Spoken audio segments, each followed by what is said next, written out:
As a contractor, I don't pay for materials I don't use. So why would I pay for stuff I don't need in my mobile plan? That's why the new MyBiz plan from Verizon Business is so perfect. Now I can choose exactly what I want, and I only pay for what I need. Right now, with MyBiz plan, get our best price, as low as $25 a line. Visit Verizon.com/business to get started today. Price per month with 5+ lines. Includes autopay and paper-free billing and special intro offer discounts. Taxes, fees, economic adjustment charge, and terms apply. Offers end June 10th, 2025. This episode is brought to you by State Farm. Knowing you could be saving money for the things you really want is a great feeling. Talk to a State Farm agent today to learn how you can choose to bundle and save with the Personal Price Plan. Like a good neighbor, State Farm is there. Prices are based on rating plans that vary by state. Coverage options are selected by the customer. Availability, amount of discounts and savings, and eligibility vary by state.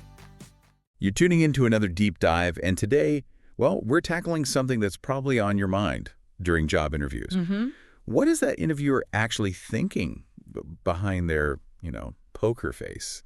We want to give you a bit of an insider's peek. Yeah, exactly. We're talking body language, those nonverbal cues happening right there, whether you're in the room or on a video call. It's like a whole silent conversation going on. It really is. So our goal today is to help you maybe recognize and interpret some of those key signals. Think of it like adding another layer to figuring out how things are going. Okay, but let's be clear up front. This isn't some kind of mind-reading superpower we're offering. Oh, definitely not. Body language is, well, it's complicated, nuanced. Right. What one gesture means can change based on, personality. Culture. All of that. But knowing the common signals can still give you really valuable clues. Clues about engagement, how they're receiving what you're saying. Okay, so where do we start breaking this down? Seems like a lot to cover. Let's kick things off with the part you're most likely to see clearly, especially on video calls.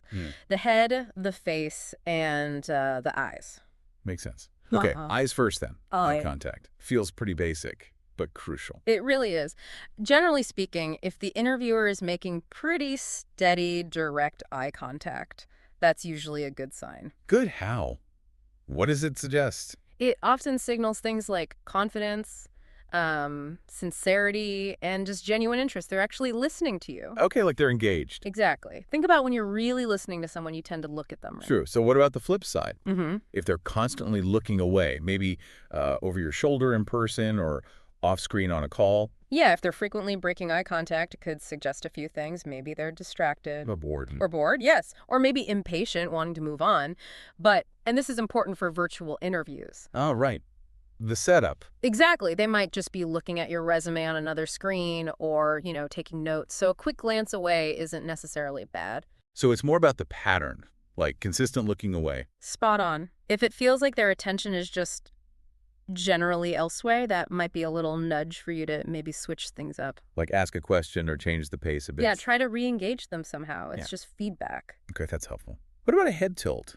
Sometimes you see people do that slight tilt when listening. Ah, the head tilt. That's often a really positive cue. Positive. How so? It tends to mean they're actively listening, really considering what you're saying. It can show empathy, engagement, like they're leaning in with their mind. Interesting. Like a nonverbal, tell me more. Pretty much. Now, smiles, they seem obvious, but maybe they aren't always what they seem. Right, I was going to ask about that. A smile's good, but are there different kinds? Absolutely. The key difference is often between a genuine felt smile and maybe a more social or polite one.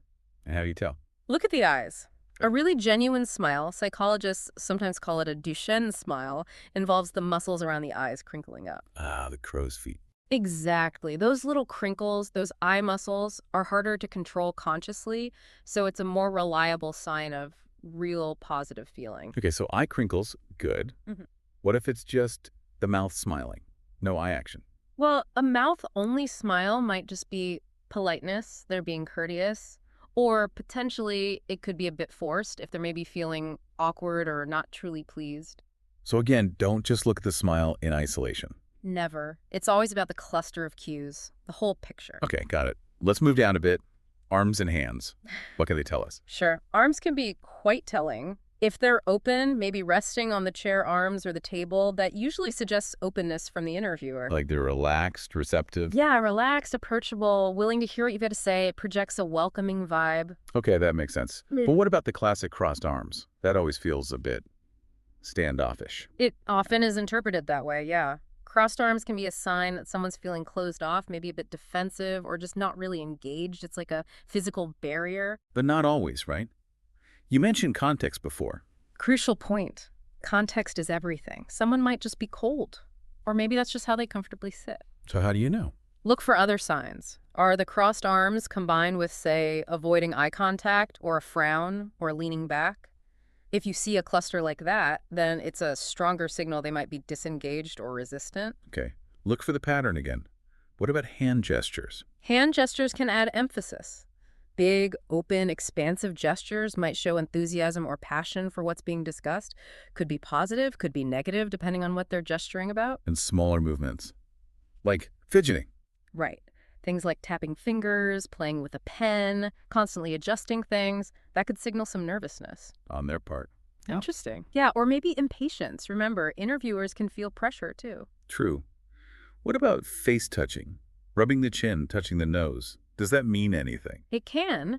Sometimes touching the face, like the chin or mouth area, indicates someone is thinking, processing information. Okay, like contemplating. But frequent touching, especially near the nose or mouth, is sometimes linked to discomfort, stress, or even, in some theories, deception.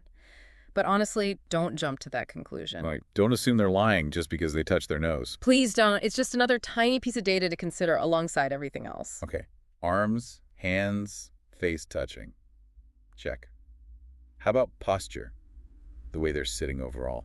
Posture's a big one. It speaks volumes about confidence and engagement. If they're sitting up relatively straight, shoulders relaxed, torso open towards you, that usually signals they're feeling confident, comfortable, and attentive. Sounds like a good baseline. What if they're kind of slumped, hunched over? A slumped posture could mean a few things. Maybe low energy, lack of interest. Could just be tired, honestly, especially after back-to-back interviews. Or maybe defensive? Or potentially defensive or disengaged, yes. Again, look at the context. What about leaning? If they lean in a bit while I'm talking.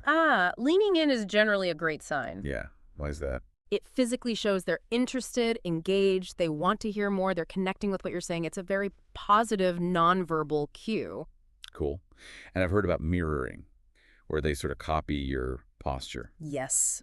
Mirroring is fascinating. It's often unconscious. When people feel a connection or rapport, they might subtly start to mirror each other's posture, gestures, even head angle. So if the interviewer starts sitting like me, that's good. It can be, yeah. It often suggests they feel comfortable with you, that there's a sense of connection or agreement building. It's like their body is saying, I'm on the same page. Wow, okay. Silent agreement. Love it.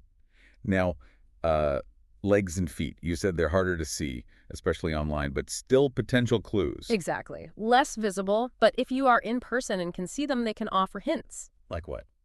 Well, where are their feet pointing? If both feet are pointed generally towards you, it reinforces that idea of engagement and openness. Their whole body is oriented your way. Okay, and if one foot is, like, pointing towards the door. Yeah, the escape route foot. It can sometimes suggest a subconscious desire to wrap things up or move on, especially if paired with other cues like checking the time or shifting restlessly. Interesting. What about crossed legs? Is that like crossed arms, potentially closed off? It can be interpreted that way, suggesting someone's a bit more reserved or guarded. But honestly, crossed legs are probably one of the least reliable cues on their own. Why is that? So many people just cross their legs out of habit or for comfort. You'd really need other confirming signals before reading much into just crossed legs. Gotcha. And restless legs, bouncing, tapping. That often points to some underlying energy. Could be anxiety, impatience, maybe even boredom, similar to fidgety hands. It's just nervous energy finding an outlet. Okay, wow. We've broken down a lot here. Eyes, face, arms, posture, even feet. But the big message seems to be, don't fixate on one single thing. Absolutely. 100%. That's probably the most important takeaway. Interpreting body language isn't like reading a dictionary. It's not precise. So many things could affect it, right? Okay. So many. We mentioned culture gestures mean different things globally. Personality plays a huge role. Some folks are just naturally more expressive or reserved. And practical stuff like being cold, making you cross your arms. Exactly. Or having a bad back, making someone slouch. You can't just see one thing and decide, aha, they hate me. Or, aha, I've got the job. So it's about the clusters. See multiple signals pointing the same way. Precisely. Look for patterns. Are several cues telling a consistent story? Is the lean-in matched with eye contact and nods? That's much more meaningful than just one isolated gesture.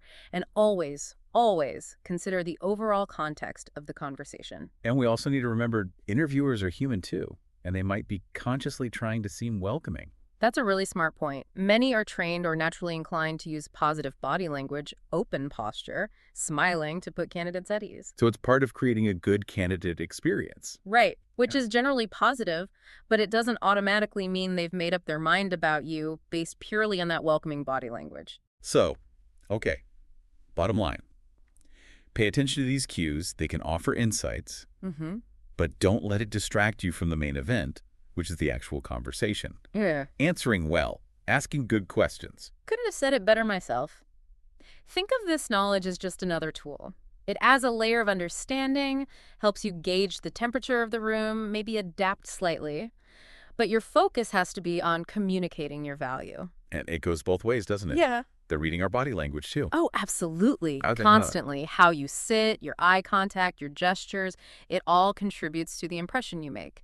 Projecting confidence and engagement nonverbally is just as important. Well, this has been a super insightful deep dive. No. Hopefully it demystifies some of that silent communication for our listeners. Yeah, hopefully it empowers you to be a bit more observant next time and use those observations constructively. So when you head into that next interview, definitely keep these nonverbal signals in the back of your mind.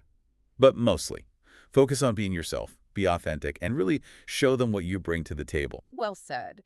And maybe here's a final thought to chew on. Now that you're more aware of these nonverbal signals, which specific cues from an interviewer might you pay a little closer attention to next time? And more importantly, how might noticing those cues actually shape how you navigate the rest of that conversation?